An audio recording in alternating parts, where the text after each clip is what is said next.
Les dirigeants européens se sont réunis en Islande cette semaine pour un sommet de 2 jours du Conseil de l'Europe, le thème central de la réunion étant la guerre en Ukraine.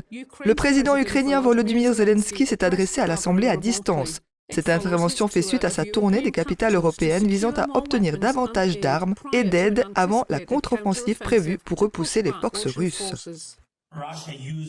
La Russie a utilisé simultanément des missiles balistiques, des missiles de croisière et des drones pour empêcher notre défense de sauver des vies. Mais toutes les vies ont été protégées. Les dirigeants devraient approuver un nouveau registre des dommages, un mécanisme permettant d'enregistrer et de documenter les preuves, les demandes, les dommages, les pertes ou les blessures subies à la suite de l'invasion russe. Le président Emmanuel Macron a demandé à tous les États membres d'adhérer au registre. J'appelle tous les États à y adhérer et à contribuer activement à son élaboration.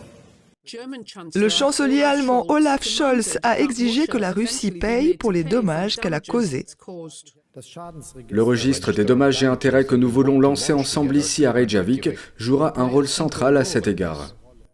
Le Premier ministre islandais Katrín Jakobsdóttir a déclaré que 41 pays avaient déjà signé le registre des dommages, y compris des États membres et des États observateurs.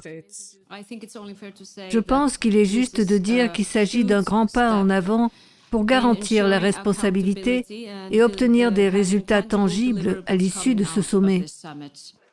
Il s'agit seulement du 4e sommet du Conseil de l'Europe qui compte 46 membres depuis sa création après la Seconde Guerre mondiale. L'adhésion de la Russie a été suspendue le lendemain de l'invasion de l'Ukraine. Moscou a ensuite quitté l'organisation quelques heures avant un vote visant à l'expulser.